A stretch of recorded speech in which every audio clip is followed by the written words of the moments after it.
This is an install and review on the STEDI ST3303 Pro dual row 18-inch light bar.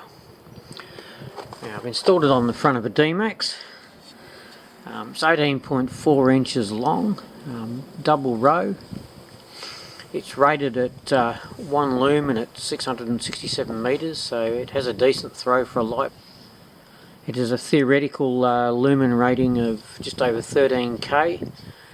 I previously had a 12-inch double row STEDI light bar that was rated at 4,800. So this has got an extra 4 LEDs. It's got the brighter LEDs, so it's about 4 times brighter.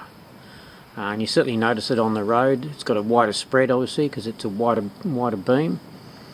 I think this is really all you need on the front of your vehicle. Driving lights that throw 1,000,000 meters down the road don't really help you because they don't give you good spread.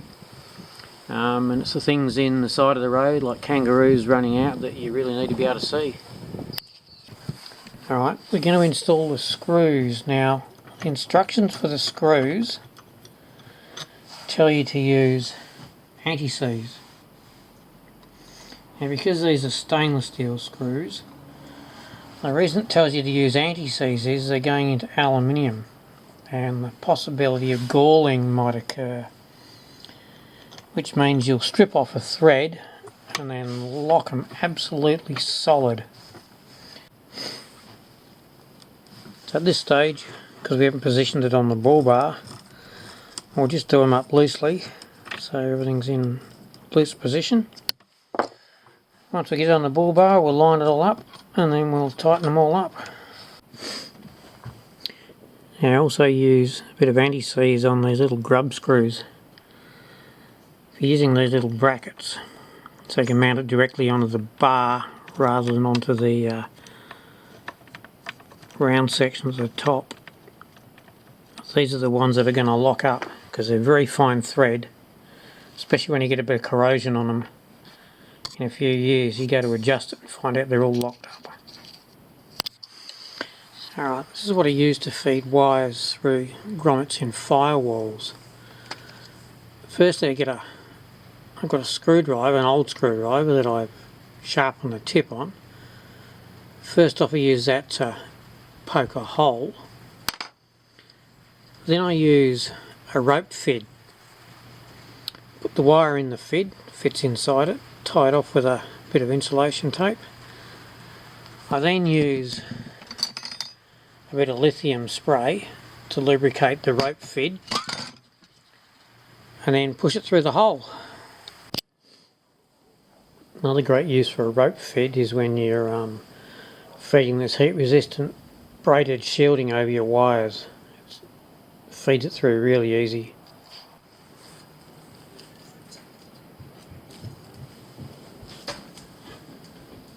Done.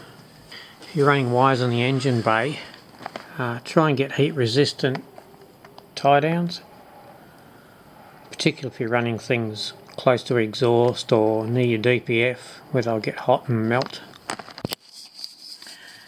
So this is a fid, just push through for the first part. Once we get it in part way, we'll go the other side and pull it through on the other side of the firewall. So this is it from the other side. You can see the fid just there. Come through the wires. And all we can do now is pull the wire through. Easy as that.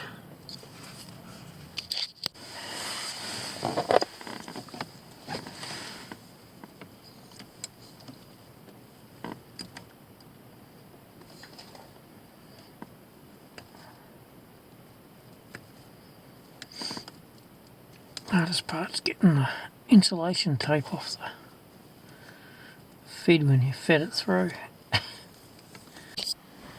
Alright, couldn't find my automotive connectors because the SX uses H4 headlights. That's a 4-pin plug and they only seem to sell the 6-pin plug for the upper market models. So I just adapted the cover.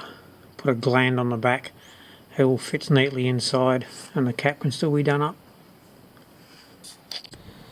So for the wiring, the power cable for the light bar just runs across the back. Just panjet strapped it at the moment. We'll probably find some better method of fastening it to the bull bar. It goes through the grill, and on the inside comes through. I've just drilled a couple of small holes in the trim and put some panjet straps through there, cable ties as they're commonly referred. It runs down through there, up through the opening behind the headlight, and then the power runs up along the side to the relay, which I've attached to the bracket on the charcoal canister. By attaching it there on the DMAX, the cables are just about the right length to not worry about shortening them. And they come across and fit nicely onto the positive terminal and negative terminal. Now with the switch wire, it's a bit hard to see here, but I've actually put it in heat shielded braiding. I've run it across the back of the firewall.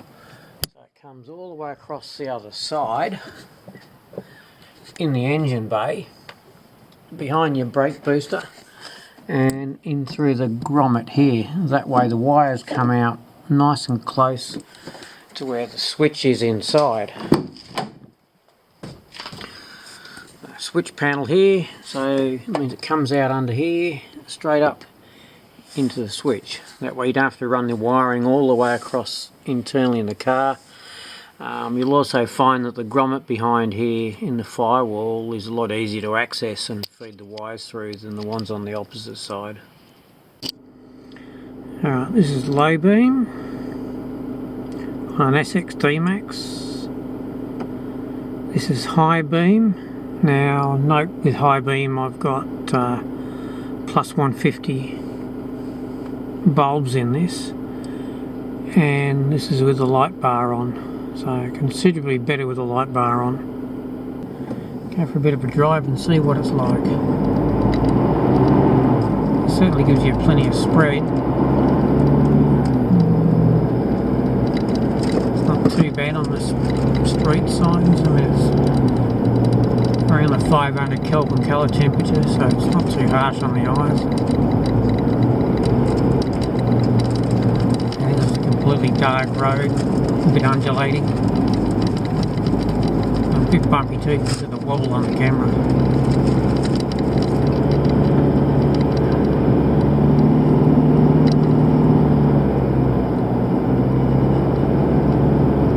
Get up a bit, it starts to go a bit windier.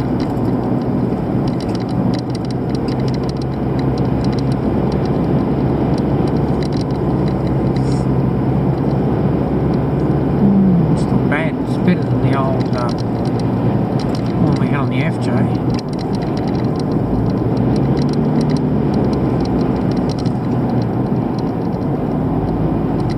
There's a roo, picks that up pretty easily, slow down in case he comes back the other way. Head off into the paddock.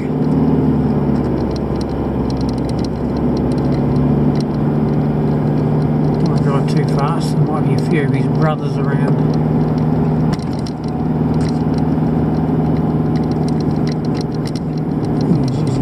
Up here than they are at the moment, but it certainly picks them up well. You can see them a mile away.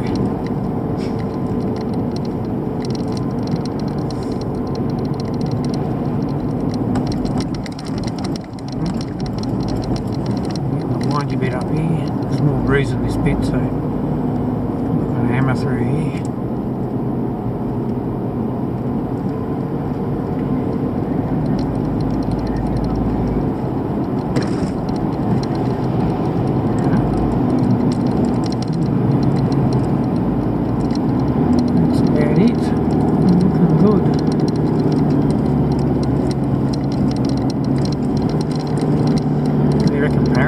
Pretty good.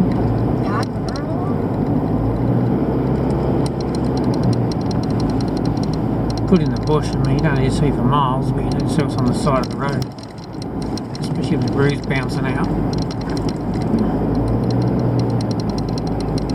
Alright, I think that'll do. Chuck a Yui and head home.